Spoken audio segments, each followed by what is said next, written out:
ಕೃಷಿ ಮತ್ತು ತೋಟಗಾರಿಕಾ ವಿಜ್ಞಾನಗಳ ವಿಶ್ವವಿದ್ಯಾಲಯ ಇರುವಕ್ಕಿ ಶಿವಮೊಗ್ಗ, ಕೃಷಿ ವಿಜ್ಞಾನಗಳ ಮಹಾವಿದ್ಯಾಲಯ ಇರುವಕ್ಕಿ, ಕೃಷಿ ವಿಸ್ತರಣಾ ವಿಭಾಗ, ಕೃಷಿ ಸಲಹಾ ಸೇವೆಗಳು ಎಂಬ ಕೋರ್ಸ್ ಅಡಿಯಲ್ಲಿ ಆಯೋಜಿಸಲಾದ ಬೆಳೆಯುವ ಸಿರಿ ಮೊಳಕೆಯಲ್ಲಿ ಎಂಬ ಕಾರ್ಯಕ್ರಮಕ್ಕೆ ಸ್ವಾಗತ ಸುಸ್ವಾಗತ. ನಾನು ಕೃತಿಕಾ, ಅಂತಿಮ ವರ್ಷದ ಕೃಷಿ ವಿದ್ಯಾರ್ಥಿನಿ. ನಮ್ಮ ಜೊತೆ ಇದ್ದಾರೆ ಬೀಜ ವಿಜ್ಞಾನ ಮತ್ತು ತಂತ್ರಜ್ಞಾನ ವಿಭಾಗದ ಸಹಾಯಕ ಪ್ರಾಧ್ಯಾಪಕರಾದ ಡಾಕ್ಟರ್ ಪ್ರಿಯಾ ಮ್ಯಾಮ್ ರವರಿಗೆ ಈ ಕಾರ್ಯಕ್ರಮಕ್ಕೆ ಸ್ವಾಗತ. ನಮಸ್ಕಾರ. ಕೃಷಿಯಲ್ಲಿ ಉತ್ತಮ ಬೀಜ ಆಯ್ಕೆ ಮಾಡುವುದು ಪ್ರಮುಖ ಘಟ್ಟವಾಗಿರುತ್ತದೆ. ಅದಕ್ಕೆ ನಾವು ಬೀಜ ಮೊಳಕೆ ಒಡೆಯುವ ಪರೀಕ್ಷೆಯನ್ನು ಮಾಡಿ ಆಯ್ಕೆ ಮಾಡಲಾಗುವುದು. ಹಾಗಾದರೆ ಬೀಜ ಮೊಳಕೆ ಒಡೆಯುವ ಪರೀಕ್ಷೆ ಎಂದರೇನು? ಬೀಜ ಮೊಳಕೆ ಪರೀಕ್ಷೆ ಅಂದ್ರೆ ಅದರ ಹೆಸರೊಳಗೆ ಐತಿ. ಆ ಮೊಳಕೆ ಬರ್ತೈತೆ ಇಲ್ಲ ಅಂತ ಚೆಕ್ ಮಾಡೋದಕ್ಕೆ ನಾವು ಬೀಜ ಮೊಳಕೆ ಪರೀಕ್ಷೆ ಅಂತೀವಿ. ಈ ಬೀಜ ಮೊಳಕೆ ಪರೀಕ್ಷೆ ಅಂತಂದ್ರೆ ಏನಂತ ಹೇಳ್ಬೇಕಂದ್ರೆ, ಈಗ ರೈತರು ತಮ್ಮ ಹೊಲದಲ್ಲಿ ಬಿತ್ತುವಿಗಿಂತ ಮೊದಲು ಆ ಬೀಜಗಳ ಗುಣಮಟ್ಟವನ್ನು ನಿರ್ಧರಿಸುವಂತ ಪರೀಕ್ಷೆಗೆ ಬೀಜ ಮೊಳಕೆ ಪರೀಕ್ಷೆ ಅನ್ನುತ್ತಾರೆ. ಬೀಜ ಮೊಳಕೆ ಪರೀಕ್ಷೆ ಯಾಕೆ ಮಾಡಬೇಕು? ಅದರಿಂದ ರೈತರಿಗೆ ಆಗುವ ಉಪಯೋಗಗಳೇನು? ಈ ಪರೀಕ್ಷೆ ಯಾಕೆ ಮುಖ್ಯ ಅಂತಂದ್ರೆ, ಈಗ ರೈತರು ತಾವೇ ಬೆಳೆದಂತ ಹಿಂದಿನ ಸೀಸನ್ ಅಲ್ಲಿ ತಾವೇ ಬೆಳೆದಂತ ಬೀಜಗಳನ್ನ ಶೇಖರಣೆ ಮಾಡಿಟ್ಕೊಂಡಿರ್ಬೋದು. ಆ ಶೇಖರಣೆ ಮಾಡ್ಬೇಕಾದ್ರೆ ಅವ್ರು ಏನ್ ಮಾಡ್ತಾರೆ, ಉತ್ತಮ ಗುಣಮಟ್ಟದ ಬೀಜಗಳನ್ನ ಆಯ್ಕೆ ಮಾಡಿ ಶೇಖರಣೆ ಮಾಡಿರ್ಬೋದು ಒಂದು, ಅಥವಾ ಅವರು ಯಾವುದೋ ಒಂದು ಕಂಪನಿ ಬೀಜದಿಂದ ತಂದಿರ್ಬೋದು, ಅಥವಾ ಯಾವುದೋ ಒಂದ್ ಕಡೆ ಎಲ್ಲೋ ಒಂದು ಅಂಗಡಿಯಾಗ ಚೆನ್ನಾಗಿ ಮಾರ್ತಾ ಇದಾರೆ, ಅವಕ್ಕೆ ಲೇಬಲ್ ಅದು ಇರಲ್ಲ, ಅಂತಲ್ಲಿಂದ ತಗೊಂಬಂದು ಮಾರ್ತಿರ್ತಾರೆ, ಅಥವಾ ಬೇರೆ ಪಕ್ಕದ ಹೊಲದ ರೈತರ ಕಡೆಯಿಂದ ತಗೊಂಬಂದು ಮಾರ್ತಿದ್ದಾರೆ. ಮಾರುವಂತ ಬೀಜಗಳು ಖರೀದಿ ಮಾಡ್ಬಿಟ್ಟು ತಗೊಂಡ್ಬಂದು ತಮ್ಮ ಹೊಲದ ಬಿತ್ತಬೇಕು ಅನ್ಕೊಂಡಿರ್ತಾರಲ್ಲ, ಆ ಬಿತ್ತೋಕ್ಕಿಂತ ಮುಂಚೆ ಆ ಬೀಜದ ಗುಣಮಟ್ಟವನ್ನು ಅತಿ ಕಡಿಮೆ ಖರ್ಚಿನಲ್ಲಿ ನಾವು ಮನೆಯಲ್ಲೇ ಪರೀಕ್ಷೆ ಮಾಡಬಹುದು.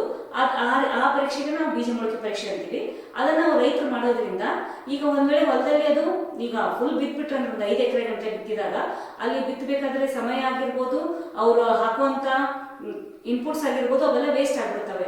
ಅದ್ರ ಸಲುವಾಗಿ ಏನ್ ಮಾಡ್ತಾರೆ, ರೈತರು ಮೊದಲೇ ಇದನ್ನ ಚೆಕ್ ಮಾಡೋದ್ರಿಂದ, ಮೊದಲೇ ಬೀಜ ಮೊಳಕೆ ಪರೀಕ್ಷೆ ಮಾಡೋದ್ರಿಂದ ಅಂದ್ರೆ ಗೊತ್ತಾಗತ್ತೆ ಆ ಬೀಜ ಅವ್ರು ಖರೀದಿಸಿದಂತ ಬೀಜದ ಗುಣಮಟ್ಟ ಹೇಗಿದೆ ಅನ್ನೋದು ಮೊದಲೇ ಗೊತ್ತಾಗ್ಬಿಡುತ್ತೆ.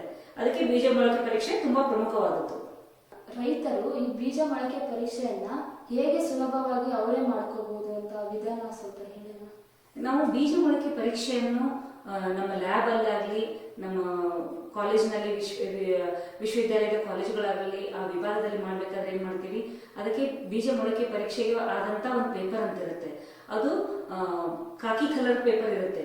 ಆದ್ರೆ ರೈತರ ಹತ್ರ ಆ ಪೇಪರ್ ಎಲ್ಲ ಬರಲ್ಲ, ಯಾಕಂದ್ರೆ ಅದು ಸ್ವಲ್ಪ ತುಟ್ಟಿನೂ ಇರುತ್ತೆ, ಅಂದ್ರೆ ಕಾಸ್ಟ್ಲಿ ಇರುತ್ತೆ. ಹಾಗಾಗಿ ರೈತರು ಮನೆಯಲ್ಲೇ ಸಿಗುವಂತಹ ವಸ್ತುಗಳಿಂದ ಹೇಗ್ ಮಾಡ್ಬೇಕಂತ ಅನ್ನೋದನ್ನ ನಾನು ನಿಮ್ಗೆ ಹೇಳ್ಕೊಡ್ತೀನಿ ಇವತ್ತು.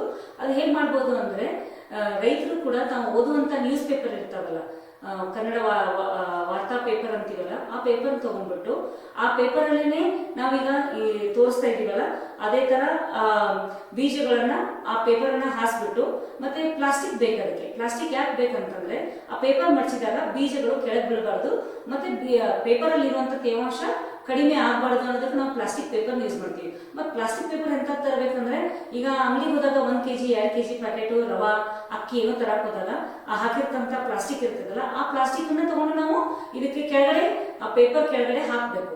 ಆಮೇಲೆ ಪೇಪರ್ನ ಎಷ್ಟು ಒದ್ದೆ ಮಾಡ್ಬೇಕಂದ್ರೆ, ಪೇಪರ್ ನೀರು ಹಿಡಿಯೋಷ್ಟು ಮಾತ್ರ ಒದ್ದೆ ಮಾಡ್ಬೇಕು. ಒದ್ದೆ ಮಾಡಿ ಆ ಪ್ಲಾಸ್ಟಿಕ್ ಅನ್ನ ಕಟ್ ಮಾಡಿ ಅದ್ರ ಮೇಲೆ ಕರೆಕ್ಟ್ ಆಗಿ ಒಂದ್ ಸ್ವಲ್ಪ ಕೆಳಗಡೆ ಜಾಗ ಬಿಟ್ಬಿಟ್ಟು, ಅಂದ್ರೆ ಆ ಪ್ಲಾಸ್ಟಿಕ್ ಅನ್ನ ವಾಪಸ್ ಅದ್ರ ಮೇಲೆ ಹಾಕಕ್ ಬರುವಂಗೆ ಬಿಟ್ಬಿಟ್ಟು ಅದನ್ನ ಪೇಪರ್ನ ಅದ್ರ ಮೇಲೆ ಹಾಸ್ಬೇಕು.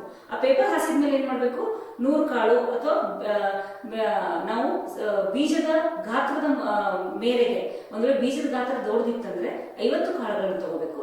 ಗಾತ್ರ ಏನಾದ್ರೂ ಕಡಿಮೆ ಇದ್ರೆ 100 ಕಾಳುಗಳನ್ನು ತಗೊಂಡ್ಬಿಟ್ಟು, ಆ 100 ಕಾಳುಗಳನ್ನ ಏನ್ ಮಾಡ್ಬೇಕಂದ್ರೆ ಸಾಲಾಗಿ ಒಂದೇ ಲೈನ್ ಅಲ್ಲಿ ಒಂದೇ ಸಾಲಿನಲ್ಲಿ 10 ಕಾಳು, ಅದೇ ತರ 5 ಸಾಲುಗಳನ್ನ ಮಾಡಿಬಿಟ್ಟು ನೀಟಾಗಿ ಎಲ್ಲರಿಗೂ ಸೇಮ್ ಸ್ಪೇಸ್ ಕೊಡ್ಬೇಕು. ನಾವು ಒಂದು ಬೀಜದಿಂದ ಇನ್ನೊಂದು ಬೀಜಕ್ಕೆ ಅಂತರ ಎಲ್ಲ ಬೀಜಕ್ಕೂ 10 ಬೀಜಕ್ಕೂ ಸೇಮ್ ಇರಬೇಕು. ಅಂದ್ರೆ ಒಂದು ಪೇಪರ್ ಅಲ್ಲಿ ನಾವು 100 ಬೀಜನ ಕುಂಡ್ರಿಸಬಹುದು, 50 ಬೀಜನ ಕುಂಡ್ರಿಸಬಹುದು.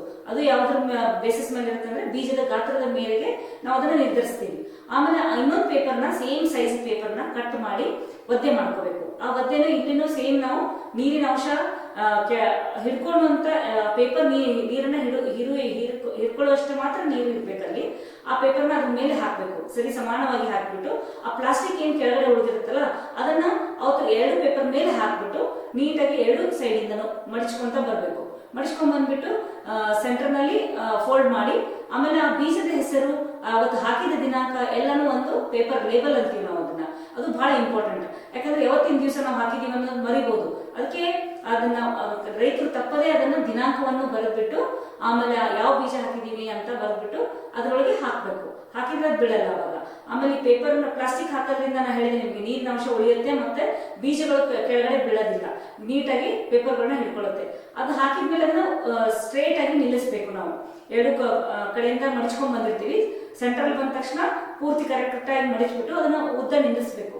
ನಿಂದಿಸಿದಾಗ ಈಗ ಭತ್ತದ ಬೀಜ ಹಾಕಿದ್ರೆ 2 ದಿನದಲ್ಲೇ ಮೊಳಕೆ ಹೊಡೆದು ಬಿಡ್ತವೆ. ಚೆನ್ನಾಗಿರೋ ಬೀಜ ಇತ್ತು ಅಥವಾ ಉತ್ತಮ ಗುಣಮಟ್ಟದ ಬೀಜ ಇತ್ತಂದ್ರೆ 2 ದಿವಸದಲ್ಲೇ ಮೊಳಕೆ ಹೊಡೆದು ಬಿಡ್ತವೆ. ಇಲ್ಲಿ ನಾವು ಆಕ್ಚುಲಿ ಲ್ಯಾಬ್ ಅಲ್ಲಿ ತಗೋಬೇಕಾದ್ರೆ ಫಸ್ಟ್ ಕೌಂಟ್ ಸೆಕೆಂಡ್ ಕೌಂಟ್ ಅಂತ ತಗೊಂತೀವಿ. ಆದ್ರೆ ರೈತರು ಇಲ್ಲಿ ಬೇಡ, 4ರಿಂದ ಒಂದ್ ವೇಳೆ ಭತ್ತದ ಬೀಜ ಇದ್ರೆ 4ರಿಂದ 6 ದಿವಸದ ನಂತರ ತೆಗೆದು ನೋಡ್ಬೋದು, ಅಥವಾ ಡೈಲಿನೂ ತೆಗೆದು ನೋಡ್ಬೋದು. ತೆಗೆದು ನೋಡುವಾಗನು ಸ್ಲೋ ಆಗಿ ತೆಗಿಬೇಕಾದ್ರೆ ನಾವು ಓಪನ್ ಮಾಡ್ಬೇಕು ಪೇಪರ್ನ. ಆಮೇಲೆ ಒಂದ್ ವೇಳೆ ನೀರಿನಾಂಶ ಕಡಿಮೆ ಆಗಿದ್ರೆ ಸ್ವಲ್ಪ ನೀರನ್ನು ಅದ್ರ ಮೇಲೆ ಚುಮಕಿಸಿ ಮತ್ತೆ ಅದನ್ನ ಕ್ಲೋಸ್ ಮಾಡಿ ಅದೇ ರೀತಿ ಇಟ್ಬಿಡ್ಬೇಕು. ಆಮೇಲೆ ಈಗ ಮತ್ತೆ ದಿನ ಇದನ್ನ ಚೆಕ್ ಮಾಡ್ತಾ ಇದ್ದಂಗೆ ನಮಗೆ ಗೊತ್ತಾಗುತ್ತೆ ಎಷ್ಟು ಬೀಜಗಳು ಮೊಳಕೆ ಹೊಡಿತಿದ್ದಾವೆ. ಒಂದ್ ವೇಳೆ ಅದು ಉತ್ತಮ ಗುಣಮಟ್ಟದ ಬೀಜ ಇದ್ರೆ 100ಕ್ಕೆ 100 ಮೊಳಕೆ ಹೊಡಿತಾವೆ, ಅಥವಾ 70ರ ಮೇಲೆ ಬಂದ್ರೂ ಉತ್ತಮ ಗುಣಮಟ್ಟದ ಬೀಜ ಅಂತ ಪರಿಕಲ್ಪನೆ ಮಾಡ್ತೀವಿ ನಾವು. ಅಂದ್ರೆ 100ರಲ್ಲಿ 75ರ ಮೇಲೆ ಇರಬೇಕು.